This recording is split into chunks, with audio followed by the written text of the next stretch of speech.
हरियाणा की हर अपडेट के लिए बेल आइकन दबाएं और सब्सक्राइब करें STV हरियाणा न्यूज। लंबी बीमारी के बाद केंद्रीय मंत्री रामविलास पासवान का 74 साल की उम्र में गुरुवार शाम निधन हो गया। उनके बेटे और एलजेपी के राष्ट्रीय अध्यक्ष चिराग पासवान ने इस बात की पुष्टि की।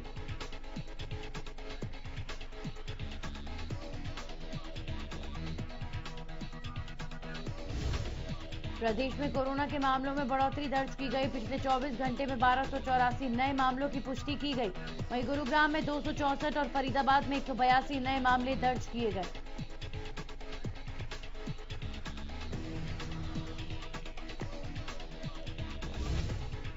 रोहतक में कोरोना के 47 नए मामले सामने आए। वहीं जींद में 22 नए मामले सामने आए। प्रदेश में पिछले 24 घंटे में 20 मरीजों की मौत हो चुकी है। हरियाणा में कोरोना के कुल 1,38,682 केस मौजूद।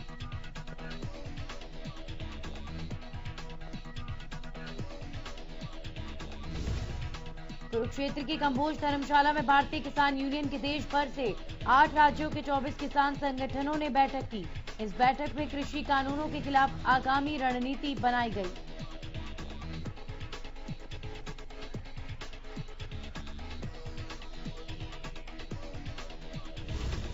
किसान संगठनों ने फैसला लिया है कि वो आगामी 3 नवंबर को देश में चक्का जाम करेंगे।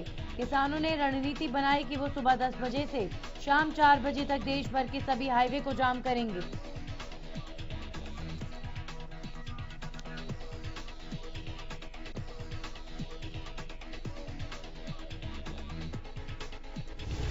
किसान नेता वीएम सिंह ने इस बात की पुष्टि की। मीडिया से बातचीत के दौरान भारतीय किसान यूनियन नेता गुरनाम सिंह चड़ूनी ने बताया कि 3 नवंबर को सुबह 10 बजे से शाम 4 बजे तक देश भर में हाईवे जाम रखे जाएंगे।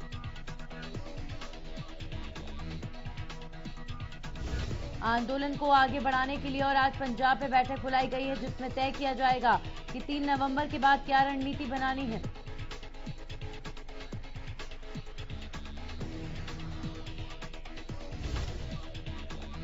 अंतर्राष्ट्रीय महिला पहलवान बबीता फोगाट ने खेल उप निदेशक पद से इस्तीफा दिया।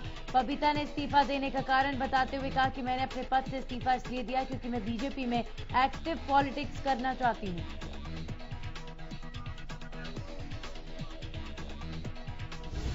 उन्होंने कहा कि अभी बड़ौदा और बिहार के चुनाव हैं, पार्टी के प्रचार के लिए काम करूंगी। उन्होंने कहा कि सरकारी पद पर रहते मैं पार्टी के लिए एक्टिव पॉलिटिक्स नहीं कर सकती।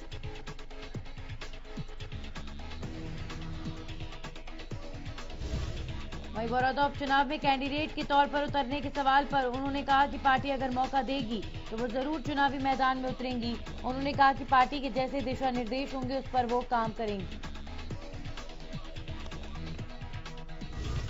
प्रदेश के छात्रों के लिए बड़ी खबर है। शिक्षा विभाग ने कक्षा 9वीं से 12वीं तक के सिलेबस को कम किया।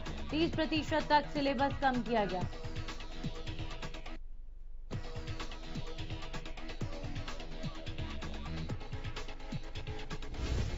कांग्रेस विधायक किरण चौधरी बीजेपी सरकार पर जमकर बरसी। उन्होंने कहा कि मंडियों में धान की बिक्री नहीं हो रही। किरण चौधरी ने कहा कि आज किसानों की परेशानी के लिए सरकार जिम्मेदार है।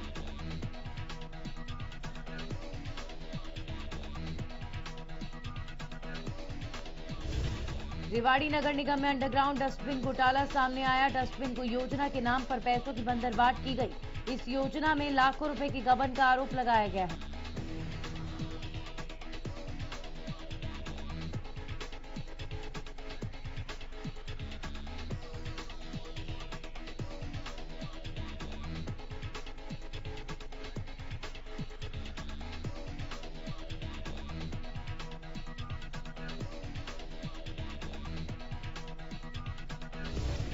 पंजाब में हरियाणा रोडवेज की बसों को अनुमति नहीं मिलने से लोगों को परेशानी का सामना करना पड़ रहा है। प्राइवेट वाहनों में दोगुना किराया देने को यात्री मजबूर हैं।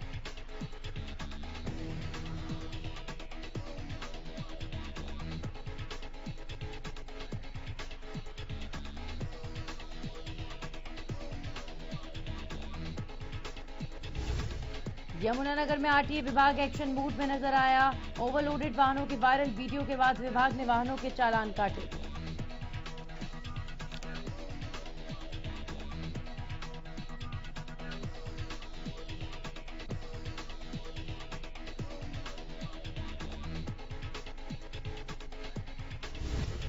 टोहाना में 4 गांव के लोगों पर पराली जलाने का आरोप है। पुलिस ने आरोपियों के खिलाफ मामला दर्ज कर कार्रवाई शुरू की।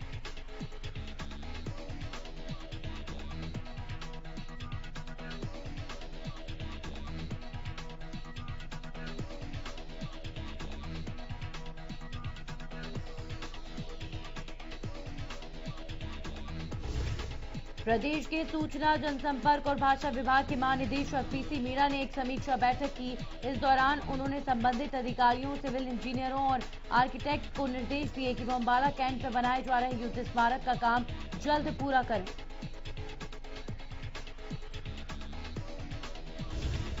उन्होंने अधिकारियों को थीम निर्धारित करने और 1857 के स्वतंत्रता संग्राम में शहीदों की संस्कृति, परंपरा और उनके योगदान को चित्रित करने के लिए व्याख्या केंद्र, संग्रहालय, memorial hall, open air theatre और लाइट एंड साउंड शो का विजुअलाइजेशन करने के भी निर्देश दिए।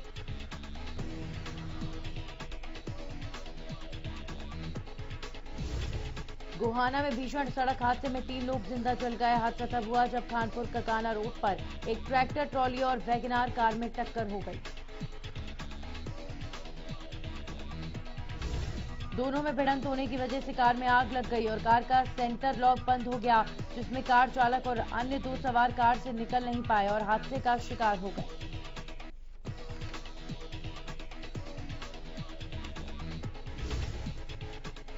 पुलिस कमिश्नर ऑफिस में उस वक्त हड़कंप मच गया जब एक महिला ने खुद पर पेट्रोल डाल आत्मदाह की कोशिश कर ली।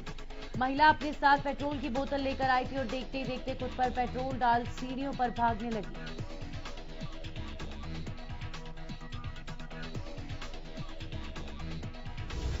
गनीमत रही कि समय रहते पुलिस कर्मियों ने महिला के हाथ से माचिस लेकर बड़ा हादसा होने से तो बचा लिया, लेकिन पुलिस कमिश्नर ऑफिस में इस घटना से हड़कंप मच गया।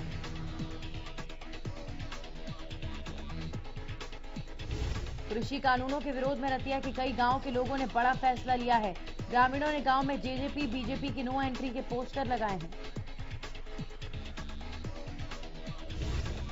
होर्डिंग में लिखा गया कि जेजेपी, बीजेपी का कोई नेता गांव में ना आए। गांव में ग्रामीणों ने होर्डिंग लगाए हैं जिसमें लिखा गया है कि इन पार्टियों से कोई नेता गांव में आता है और गांव में अमन शांति भंग होती है तो वे जिम्मेदार होगा। आईपीएल सीजन 13 के 23वें मुकाबले में आज राजस्थान रॉयल्स और दिल्ली कैपिटल्स आमने सामने होंगे। इस सीजन में अब तक दिल्ली ने जहां 5 मैचों में से 4 मैच जीते हैं, वहीं राजस्थान को 5 मैचों में सिर्फ 2 जीत मिली है।